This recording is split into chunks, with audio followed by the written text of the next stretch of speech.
అందరికీ నమస్కారము. మీరందరూ వెయిట్ చేస్తున్న స్వరాజ్ బండి గురించి ఈరోజు ఫుల్ వీడియో తీయాలి అనుకుంటున్నాము. యాక్చువల్‌గా ఇది నిన్ననే తీద్దాము. నిన్ననే మన ఛానెల్‌లో అప్‌లోడ్ చేసేవాళ్ళం గానీ, నిన్న వీడియో తీసే టయానికి మనకి కిరాయి రావడంతో వెంటనే మళ్ళీ మధ్యలోనే ఆఫ్ జేసేసి కిరాయికి వెళ్ళడం అనేది జరిగింది. అయితే ఈ బండి గురించి మేము ఎక్స్‌పీరియన్స్ అయిన విధానాన్ని ఈరోజు ఈ ఫుల్ వీడియోలో అనేది షేర్ చేసుకోబోతున్నాను. చాలామంది గూడా మన వీడియో చూస్తున్నారు, లైక్ చేస్తున్నారు గానీ సబ్స్క్రైబ్ చేయడం మాత్రం మర్చిపోతున్నారు. ఎందుకంటే చాలామంది కూడా సబ్స్క్రైబ్ చేయకుండానే వీడియో చూస్తున్నారు. దయచేసి సబ్స్క్రైబ్ చేసి పక్కనున్న బెల్ బటన్ మాత్రం ప్రెస్ చేసి ఆల్‌లో పెట్టుకోవడం మర్చిపోమాకండి. ఈ బండి తీసుకొని మేము దాదాపుగా 1 ఇయర్ పైగానే అవుతుంది. దాదాపుగా 2 ఈఎంఐలు అనేది కూడా కట్టేసినాము. అయితే ఈ బండితో మేము ఎక్స్‌పీరియన్స్ అయిన విధానాన్ని ఈ వీడియోలో అనేది షేర్ చేసుకుంటున్నాను. ఈ బండితో మేము దుక్కులు దున్నాము, దమ్ములు చేసినాము. ఈ బండితో చాలా వర్క్స్ అనేది కూడా చేసినాము. చాలా ఎక్స్‌పీరియన్స్ అనేది కూడా అయినాము. అయితే టోటల్‌గా ఈ బండి ఈరోజు ఎన్ని గంటలు తిరిగింది, అదేవిధంగా మైలేజ్ ఎంత ఇస్తుంది, అదేవిధంగా మనము ఈ బండితో ఏమేమి వర్క్స్ అనేది కూడా చేసినామనేది ఈ ఫుల్ వీడియోలో అనేది నేను చెప్పబోతున్నాను. ఇప్పటికీ ఈ బండి 696 గంటలు అనేది నడిచింది. 2 సర్వీసులు అనేది కంప్లీట్ అనేది అయ్యాయి. ఫస్ట్ సర్వీసింగ్ వచ్చేసి మనకి 100 గంటల్లో అనేది కంప్లీట్ అనేది అవుతుంది. సెకండ్ సర్వీస్ వచ్చేసి 500 గంటలు, అంటే 400 గంటలకి మనం సర్వీస్ అనేది రెండో సర్వీస్ అనేది చేపియాలి. ఫస్ట్ సర్వీస్ అప్పుడు మనకి ఇంజిన్ ఆయిల్ ఒకటి, ఫిల్టర్లు ఒకటి మారవడం జరుగుతుంది. రెండో సర్వీసింగ్ మాత్రం టోటల్ అనేది చేంజ్ చేస్తారు, అంటే 4 వీల్ ఆయిల్తో సహా. మనకి రెండో సర్వీసింగ్ వచ్చేసి దాదాపుగా 10,000 రూపాయలు అనేది ఖర్చు అనేది అవుతుంది. ఫస్ట్ సర్వీసింగ్ ఒక 5,000 లోపు అనేది మనకి ఖర్చు అనేది అవుతుంది. మెయింటెనెన్స్ ఎక్కువ ఉన్నా సరే వర్క్ మాత్రం బ్రహ్మాండంగా అనేది చేస్తుంది. ఈ బండి గురించి ఇంతలా చెప్పడానికి కారణం ఏందంటే, మేము అంతలా వర్క్ అనేది చేసేసినాం. 4 వీలర్‌లో ఈ బండిని మించిన బండి లేదని అయితే నేను అనుకుంటున్నాను. ఎందుకంటే నాకున్నది ఒకటే బండి కాబట్టి ఈ బండి గురించే నేను చెప్తున్నాను. వేరే బండ్ల గురించి అయితే నాకు తెలీదు గానీ, ఈ బండి మాత్రం వ్యవసాయానికైనా, వర్క్‌కైనా బ్రహ్మాండంగా అనేది సెట్ అవుతది. నాకు తెలిసి ఇది తోలకాలకు తప్ప దుక్కులకు గానీ, దమ్ములకు గానీ ఎలాంటి వర్కులున్నా సరే ఇది బ్రహ్మాండంగా చేస్తుంది. ఈ సంవత్సరం మనకి 415 పవర్ స్టీరింగ్ హ్యాండ్ ఇవ్వడం వల్ల 90కి 99% ఈ బండితోటే మేము దమ్ములు చేసేసినాం. మన చిన్న బండ్లు ఈల్సులతో దిగబడ్డ చేన్లలో కూడా ఈల్సులు లేకుండా ఈ బండితో వర్క్ చేయడం అనేది జరిగింది. అవి దిగబడి గిలగిల కొట్టుకున్నా ఈ బండి మాత్రం బ్రహ్మాండంగా కరిగట్టు అనేది చేసేసి వచ్చింది. అంతలా వర్క్ అనేది చేస్తుంది. 4 వీల్‌లో మనకి బ్రహ్మాండంగా వర్క్ అనేది చేస్తుంది. అదేవిధంగా మైలేజ్ అనేది కూడా ఇస్తుంది. చాలామంది కూడా అనుకుంటారు కదా, 2 వీల్‌లో కంటే 4 వీల్‌లలో మైలేజ్ తక్కువ వస్తది, 4 వీల్‌లలో ఎక్కువ డీజిల్ కాలుతది అని మీరు అనుకుంటారు. కానీ స్వరాజ్‌లో ఆ విధంగా కాదు. 2 వీల్‌లో లోడ్ పడి మనకి డీజిల్ అనేది ఎక్కువ కాలుతది. అదే 4 వీల్ వేసామనుకోండి, మనకి మైలేజ్ బ్రహ్మాండంగా వస్తది. బండికి లోడ్ అనేది పడదు. బండి కూడా మనకి వర్క్ అనేది కూడా స్పీడ్‌గా చేస్తుంది. మైలేజ్ మాత్రం 4 వీల్‌లో వచ్చినంత మైలేజ్ 2 వీల్‌లో రాదు. ఈ బండి మైలేజ్ విషయానికొస్తే మనకి షోరూమ్ వాళ్ళు చెప్పేది ఒకలాగా ఉంటది, మనకి వచ్చేది ఒకలాగా అనేది ఉంటుంది. షోరూమ్ వాళ్ళు ఏంటంటే ఒక 5 తక్కువ అనేది చెప్తారు. మనం కానీ కరెక్ట్ ఫిగర్ అనేది కూడా కొంచెం అటు ఇటుగా మనం కూడా చెప్పడం జరుగుతుంది. ఈ బండి తీసుకొని దాదాపుగా 1 ఇయర్ అవుతుంది కాబట్టి 1 ఇయర్ నుంచి మాకు వచ్చే మైలేజ్ అనేదే నేననేది చెప్తున్నాను. మనకి 4 వీల్ వేసినా, 2 వీల్‌లో వేసినా 4.5 నుంచి 5 మధ్యలో అనేది తాగుతుంది. అంతకు మించి అయితే బండి ఎక్కువ అనేది తాగదు. చాలామంది ఏంటంటే 2 వీల్‌లో మనకి డీజిల్ తక్కువ తాగుతుంది, 4 వీల్‌లో ఎక్కువ తాగుతుంది అని చాలామంది అనుకుంటారు. మనకి ఎప్పుడైతే బండికి లోడ్ పడుతుంది అనిపించినప్పుడు 4 వీల్ వేసుకోవడం చాలా ఉత్తమము. అదేవిధంగా మేము గడ్డి కట్టలు కూడా కట్టాము కదా, గడ్డి కట్టలకి దాదాపుగా రోజుకి 400 నుంచి మనము 300 మధ్యలో అనేది, అంటే ఒక 100 అటు ఇటుగా వర్క్ను బట్టి మనం కట్టేవాళ్ళము. అలాంటప్పుడు మాకు ఎక్కువ ఎంత కాలేదంటే 1600 నుంచి 1700 మధ్యలో అనేది కాలేది డైలీ కూడా.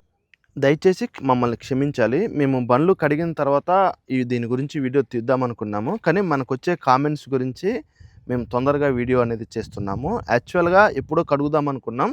మాకు ఇంకా వెనక కొన్ని చిన్న చిన్న కిరాయిలు అనేది ఉన్నాయి బురదయి. అవి కంప్లీట్ అయిన తర్వాత ఒక్కసారి కడిగి క్లీన్ చేసిన తర్వాత వీడియో పెడదామనుకున్నాం గానీ, కామెంట్స్ మాత్రం విపరీతంగా రావడం వల్లనే మనం తొందరగా వీడియో అనేది చేస్తున్నాము. బండైతే ప్రెజెంట్ నీట్‌గా అనేది లేదు. దయచేసి మమ్మల్ని క్షమించాలి. మనకి 2 బండ్లున్నాయి. మహీంద్రా టెక్ ప్లస్ ఉంది, స్వరాజ్ ఉంది కదా. ఈ 2 బండ్లకి కొంచెం సిట్టింగ్ తేడా అనేది ఉంటది. మహీంద్రా ఒక గంట తోలిన తర్వాత మళ్ళీ డ్రైవర్ ఈ బండికి రావాలంటే కొంచెం ఇబ్బంది అనేది పడతాడు. ఎందుకంటే మహీంద్రా సిట్టింగు అంత మంచిగా ఉంటది. మహీంద్రాలో మెయిన్ వచ్చి ఏందంటే గేర్లు అంటే టెక్ ప్లస్‌లో నేను చెప్తున్నాను. టెక్ ప్లస్‌లో ఏందంటే గేర్లు ఫ్రీగా పడతాయి. సిట్టింగ్ అయితే కార్‌లో కూర్చున్నట్టుగానే ఉంటది. కానీ మన స్వరాజ్ విషయానికొచ్చేసరికి స్టీరింగ్ కొంచెం హైట్ ఉండడము, గేర్లు కొంచెం హార్డ్‌గా పడడము, అదేవిధంగా సీటింగ్ కూడా కొంచెం ఇరుకుగా ఉండడం అనేది జరుగుతది. మహీంద్రా ఏందంటే చాలా ఫ్రీగా అనేది ఉంటది. కొంచెం ఈ సిట్టింగ్ ఒకటి ఈ స్వరాజ్ వాళ్ళు మార్చుకుంటే ఈ బండికి తిరుగనేది ఉండదు. అదేవిధంగా కొంచెం గేర్లు గూడా ఆ బండికి, ఈ బండికి కొంచెం తేడా ఉండడం వల్ల ఆ బండికి పడ్డంత ఫ్రీగా ఈ బండికైతే గేర్లు పడవు. కొంచెం గేర్లనేది క్లచ్ మొత్తం పూర్తిగా తొక్కిన తర్వాతనే గేర్లు పడడం అనేది జరుగుతది. డ్రైవర్‌కి మాత్రం సిట్టింగ్ పరంగా కొంచెం ఇబ్బందిగానే ఉంటుంది. ఈ బండిలో నాకు ఇంకా మరి ముఖ్యంగా నచ్చేదేందంటే ఈ హైడ్రాలిక్ గేరు. ఈ హైడ్రాలిక్ గేరు వల్ల మనం వెనక ఒకళ్ళుండి తగిలియాల్సిన అవసరం అనేది గూడా ఉండదు. ఎందుకంటే కొన్ని సందర్భాల్లో మనం ఉంటాం, ఉండకపోవచ్చు. ఒక్కళ్ళే ఉండొచ్చు. అలాంటప్పుడు ఏందంటే ఈ గేర్ అనేది చాలా ఉపయోగపడతది.